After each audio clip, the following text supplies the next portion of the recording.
Okay, thank you. So this is a different cohort, similar kind of analysis from the ACTG working group.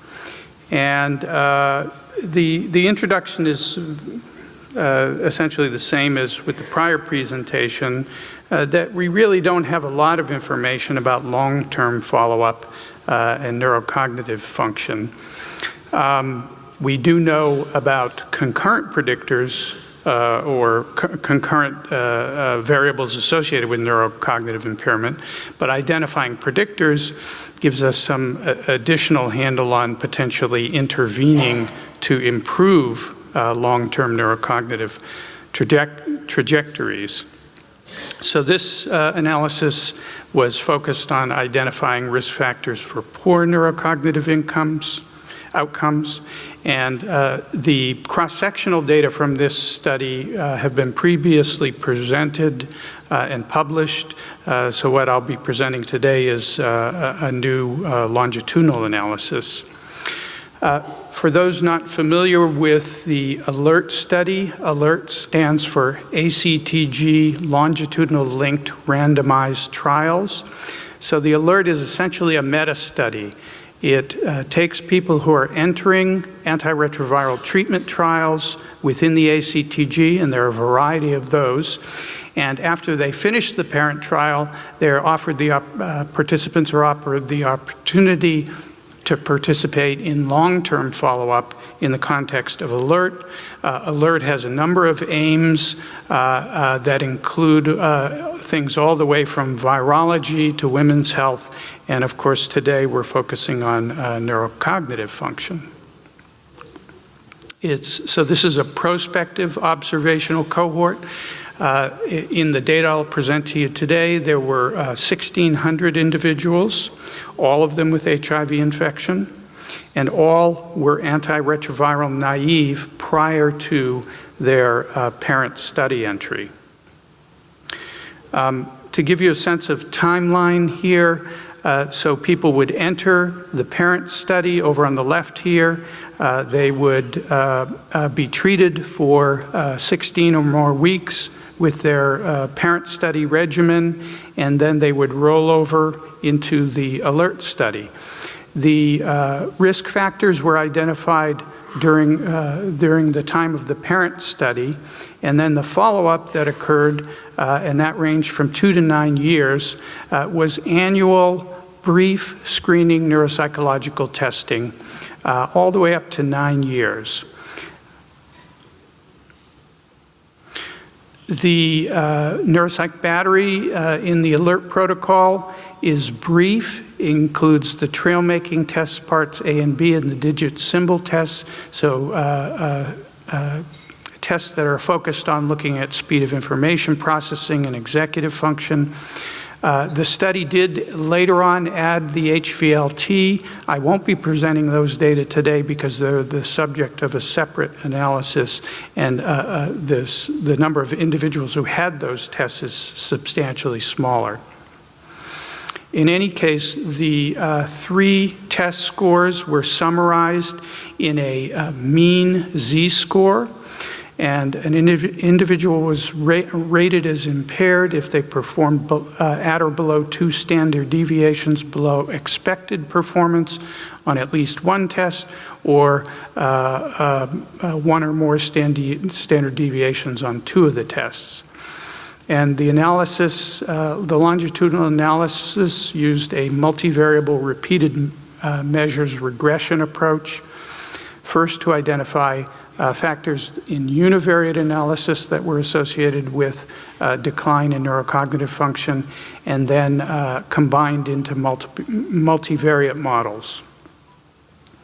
And I should mention that the predictors I will be showing you are a range. So they include behavioral risks like smoking and past injection drug use, HIV disease and treatment indicators, including how long they were on the parent study regimen, So basically a surrogate for how long they have been on antiretroviral therapy, because these people were naive at enrollment into the parent study. Their pre-ART CD4 count, so a surrogate for the nadir CD4 count, the antiretroviral treatment regimen type, and time-updated plasma viral loads and CD4 counts. We also looked at co-infections, hepatitis B and C, and other comorbidities that affect brain function, including history of stroke. And I want to point out specifically here that the history of stroke occurred before they entered the parent study, so before they actually had their first neuropsychological testing. So this is a representative example of fitting a slope to a series of neuropsychological MPZ-3 scores over time for a person who's declining. To make this into something where I can show you odds ratios to compare different factors with respect to the effect size for predicting decline, we also used a discrete outcome, which is transition simply from unimpaired to impaired. These two types of analyses were quite consonant, so the data were consistent between them, and I think the results I'll be presenting are representative.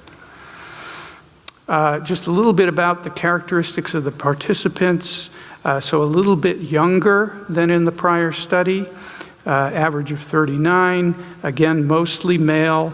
A higher proportion of non-Hispanic whites than in the prior study, very low rates of injection drug use and hepatitis B and C infection. Most of these people had pretty substantial immune compromise by their pre-parent lowest CD4. But as you'll see, they experienced obviously improvement in their CD4s with treatment. So cutting to the chase, this is the multivariate model. So each predictor, I'm showing you an odds ratio in the presence of the other predictors. So none of the drug treatment class variables had a significant impact on the likelihood of neurocognitive decline over time. However, as you might expect, there was a trend for people who had lower CD4 nadirs to be more likely to decline over time. But perhaps most interestingly, those who had lower CD4s during the follow-up interval were more likely to have decline. So I interpret this to mean that poorer immune recovery on antiretroviral therapy is a predictor of a higher likelihood of neurocognitive decline. I mentioned earlier this years since parent entry, which is essentially a surrogate for how long have they been on their regimen, and being on the regimen for longer was predictive of a lower likelihood of subsequent neurocognitive decline, as you might expect. Some of the comorbidity risks that were associated with neurocognitive decline, specifically stroke, was the only one that was statistically significant. And I should point out here the number of strokes in the cohort. So there's a cohort of almost 1,600 people. There were 38 strokes, but that small number of strokes was a very statistically significant predictor of future decline. So this was not decline associated with the stroke, the index stroke itself. And people who had strokes during the follow-up were excluded from this analysis. Smoking history, hepatitis, co-infection, and injection drug use were not significant. So in summary, we found that things that reduced one's risk of neurocognitive decline during follow-up were having been on your regimen for longer, presumably a surrogate for how well suppressed you were, how long you had to suppress your viral load. and better immune recovery was associated with a lower likelihood of decline. Comorbid stroke predicted future neurocognitive decline, and things that were not or did not affect neurocognitive decline included the subject's age. The CD4 nadir I mentioned was close but didn't quite meet the statistical criterion for significance. I take the virologic suppression or that years since parent study entry to essentially be a marker of how well suppressed and for how long they had been, since the vast majority, 95% of these people, achieved virologic suppression on the regimen that they started in the parent study. ARV drug class was not a predictor. Smoking, injection drug use, and hepatitis B and C were not significant in the presence of the other predictors. And so this just reiterates those conclusions. I think the take-home message is that that antiretroviral therapy is definitely protective with regard to neurocognitive function, but again, specific comorbidities crop up, in particular, in this case, stroke, that may be a good marker of overall vascular disease that is in turn associated with future neurocognitive decline. And I'd like to thank the co-authors, particularly the statisticians at STAC at Harvard, all the ACTG sites for their efforts in collecting these data, the NIH for funding, and of course the many study participants who donated their time for this. Thank you.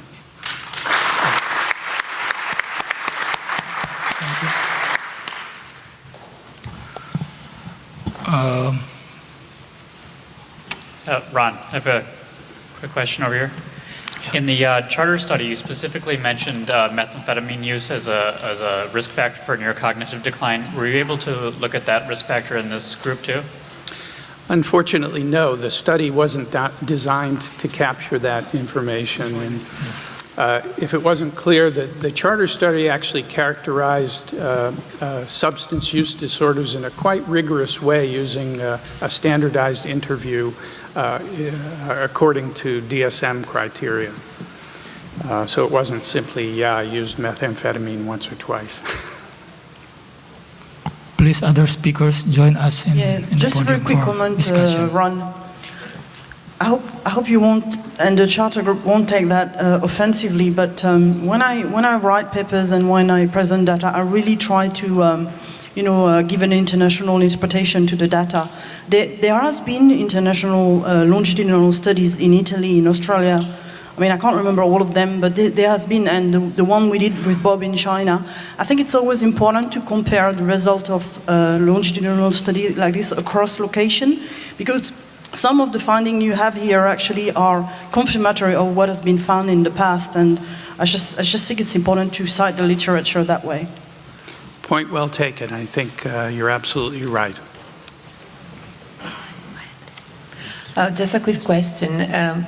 Obviously, being a trial on antiretroviral therapy, I think that you could not evaluate the cumulative viral load, the effect of cumulative viral load before treatment, but of baseline viral load while entering the trial?